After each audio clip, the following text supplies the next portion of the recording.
Telangana CLP అత్యవసర సమావేశం ముగిసింది. ఈ భేటీకి టీఎస్పీసీసీ చీఫ్ ఉత్తమ్ కుమార్ రెడ్డి, శాసనసభ నేత బట్టి విక్రమార్క, సబితా ఇంద్రారెడ్డి, శ్రీధర్ బాబు, సీతక్క, సుధీర్ రెడ్డి, జగ్గారెడ్డి, రాజగోపాల్ రెడ్డి, చిరుమర్తి, వీరయ్య, గండ్ర, సురేందర్, పలువురు సీనియర్ నేతలు హాజరయ్యారు. ఇద్దరు ఎమ్మెల్యేలు పార్టీ మారుతున్నట్టు ప్రకటించడంతో భవిష్యత్తు కార్యాచరణపై చర్చలు జరిపారు. సీఎం కేసీఆర్ వలసల్ని ప్రోత్సహిస్తున్నారంటూ అసెంబ్లీలోని గాంధీ విగ్రహం దగ్గర కాంగ్రెస్ ఎమ్మెల్యేలు ధర్నా చేస్తున్నారు.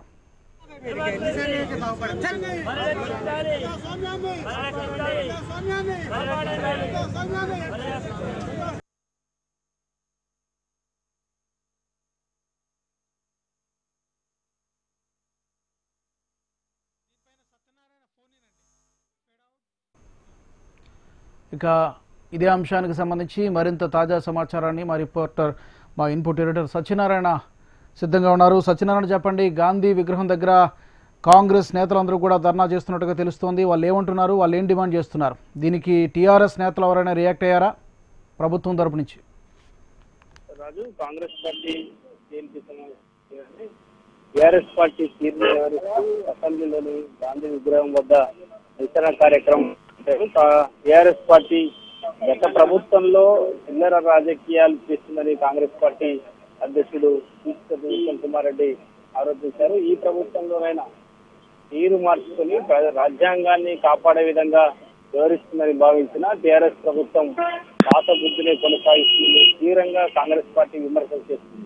రాష్ట్రంలో ప్రజాస్వామ్యాన్ని టీఆర్ఎస్ పార్టీ పూనీ చేస్తుందని విమర్శలు చేస్తుంది కాంగ్రెస్ పార్టీ. టీఆర్ఎస్ పార్టీ తీరు మార్చుకోకపోతే ప్రజలే బుద్ధి చెప్తారు అనే హెచ్చరికలను కాంగ్రెస్ పార్టీ చేస్తుంది. టీఆర్ఎస్ పార్టీ తీరును వ్యతిరేకిస్తూ ఈ నెల 5న నిరసన కార్యక్రమాలు చేపట్టాలని కాంగ్రెస్ పార్టీ పిలుపునిచ్చింది. అన్ని జిల్లా కేంద్రాల్లో కాంగ్రెస్ పార్టీ శ్రేణులు టీఆర్ఎస్ పార్టీ తీరును వ్యతిరేకిస్తూ నిరసన కార్యక్రమం చేపట్టాలని పిలుపునిచ్చింది. అదేవిధంగా పినపాక, ఆసిఫాబాద్ నియోజకవర్గాల్లో కాంగ్రెస్ పార్టీ నుంచి గెలిచి టీఆర్ఎస్ పార్టీకి వెళ్ళిన ఎమ్మెల్యేలను కార్యకర్తలు ప్రశ్నించే విధంగా నిరసన కార్యక్రమాలు చేపట్టాలి. మరో ఎమ్మెల్యేలు కాంగ్రెస్ పార్టీ నాయకులు పార్టీ ఫిరాయింపు చేయకుండా బుద్ధి చెప్పాలనే అనే విధంగా కాంగ్రెస్ పార్టీ నిరసన కార్యక్రమాలు చేపట్టడానికి కాంగ్రెస్ పార్టీ కార్యకర్తలు పిలుపునిచ్చింది.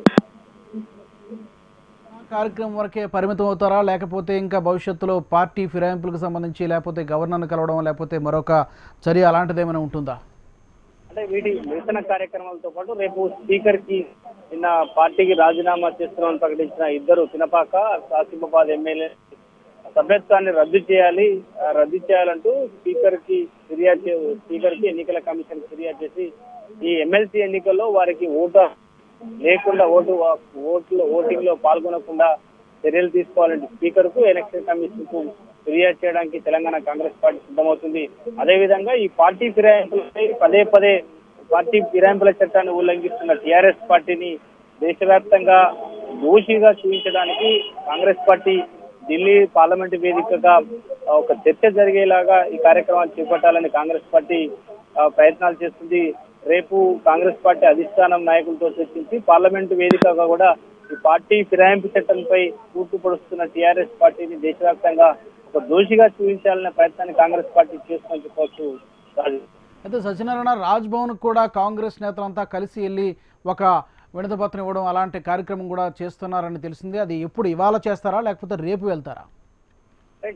ఇట్లాంటి రాజ్భవన్ కానీ ప్రగతి భవన్ నిరసన కార్యక్రమాలు చేయాలని కాంగ్రెస్ పార్టీ నిర్ణయించుకున్నా ఇప్పటివరకు దాన్ని అధికారికంగా షెడ్యూల్లో మాత్రం ఇంకా కాంగ్రెస్ పార్టీ చెప్పలేదు. నిరసన కార్యక్రమాల్లో అన్ని రాష్ట్ర వ్యాప్తంగా అన్ని జిల్లా కేంద్రాలు అదేవిధంగా ఎవరైతే పార్టీ మారారో ఆ నియోజకవర్గాల్లో నిరసన కార్యక్రమాలు నిర్ణయించారు. ఇక ప్రగతి భవన్ కానీ రాజ్భవన్ నిరసన కార్యక్రమాలకు సంబంధించి ఇంకా కాంగ్రెస్ పార్టీ షెడ్యూల్ ప్రకటించలేదు.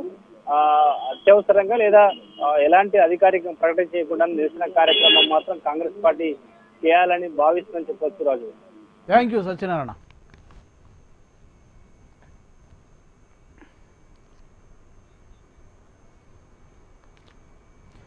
మునుగోడు ఎమ్మెల్యే కోమటిరెడ్డి రాజగోపాల్ రెడ్డి సమావేశం మధ్యలో నుంచే వెళ్లిపోయారు. తెలంగాణ కాంగ్రెస్ నాయకత్వాన్ని మార్చాలని, అప్పుడే పార్టీ పరిస్థితి మెరుగవుతుందని రాజగోపాల్ రెడ్డి చెప్పారు. అసెంబ్లీలో ఓడిపోయిన నాయకత్వంతోనే పార్లమెంటు ఎన్నికలకు వెళ్తూ ఉంటే జోష్ రావడం లేదన్నారు. బలమైన నాయకత్వాన్ని ఇవ్వాలని ఎన్నికల ముందు చెప్పానని ఇప్పుడు కూడా అదే చెబుతున్నట్టు రాజగోపాల్ రెడ్డి వివరించారు.